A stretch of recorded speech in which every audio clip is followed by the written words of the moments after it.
Hola queridos amigos, nuevamente con ustedes, el doctor Maximiliano Moreno Hidalgo, el médico que ha trabajado en los Andes, la Amazonía, la costa de Ecuador, en comunidades indígenas, mestizas y negras, sobre todo de áreas protegidas, de áreas patrimoniales, en áreas fronterizas e inclusive en zonas de desastre como las zonas de Manabí y Esmeraldas durante el terremoto de Pedernales en el 2016.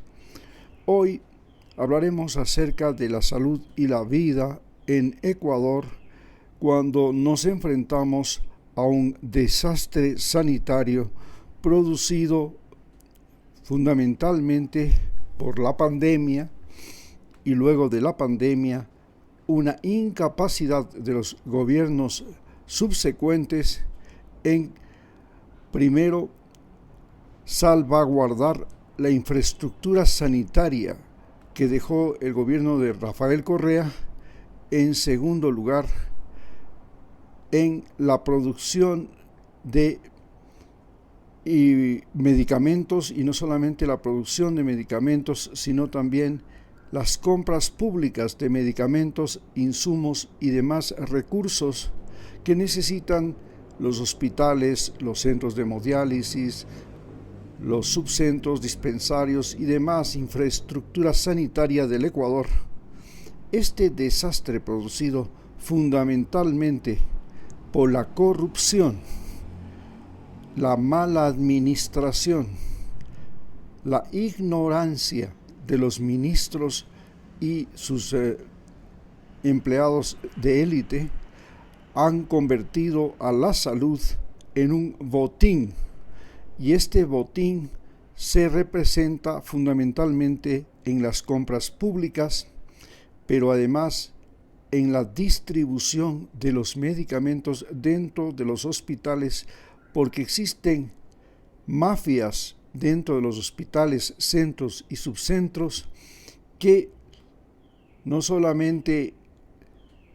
distribuyen arbitrariamente los medicamentos, sino que engañan a los propios médicos diciendo que no existe este medicamento o el otro medicamento. Esto ya lo viví yo mientras fui médico del Seguro Social Campesino y del Ministerio de Salud.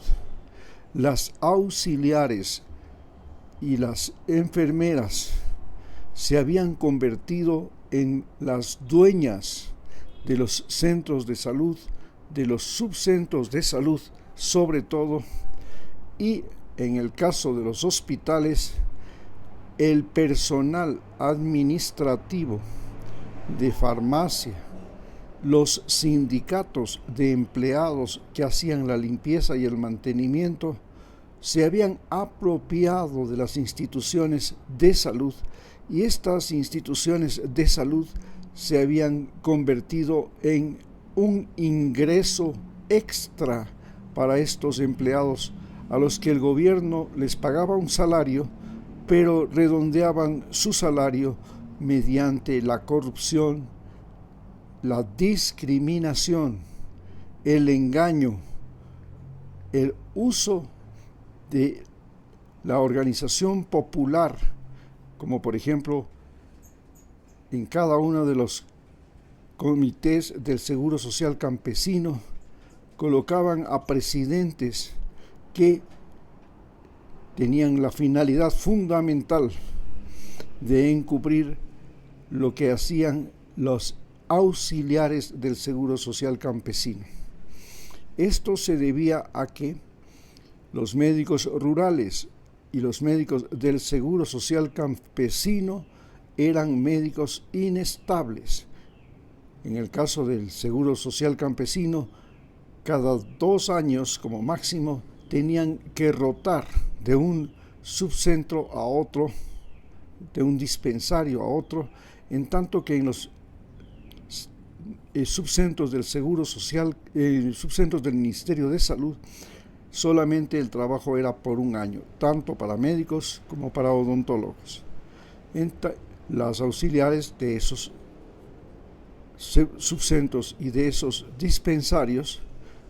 eran permanentes y por tanto se convertían prácticamente en propietarias de ese subcentro y ese dispensario. Es así como el sindicato de salud, de trabajadores de salud, del Ministerio de Salud, del sindicato del Seguro Social Campesino, los sindicatos se comenzaron a apropiar de los ministerios, se apropiaron de los dispensarios, de los hospitales, de los centros y de los centros de salud, y luego lo más importante era apropiarse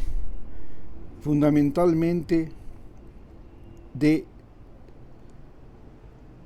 lo que eran las adquisiciones de medicamentos y apropiarse de lo que era el pago al personal o las personas que administraban el personal de los hospitales. Tenían que estar colocadas gentes afines a estos sindicatos. Cuando llega el gobierno de Daniel Noboa, el problema se complica, pero antes de eso se complica ya en el gobierno de Guillermo Lasso, cuando llega en el 19 de marzo de 2020, se declara la pandemia del COVID. Todos los ecuatorianos nos vemos obligados a vivir el distanciamiento social,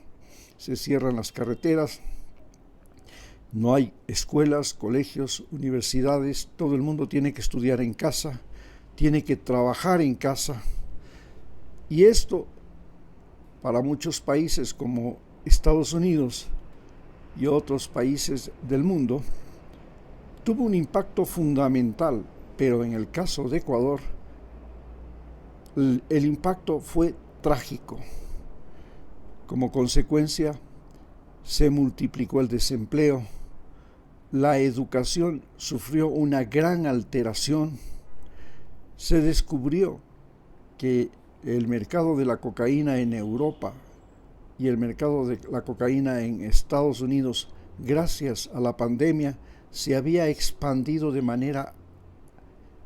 increíble, y como consecuencia de eso,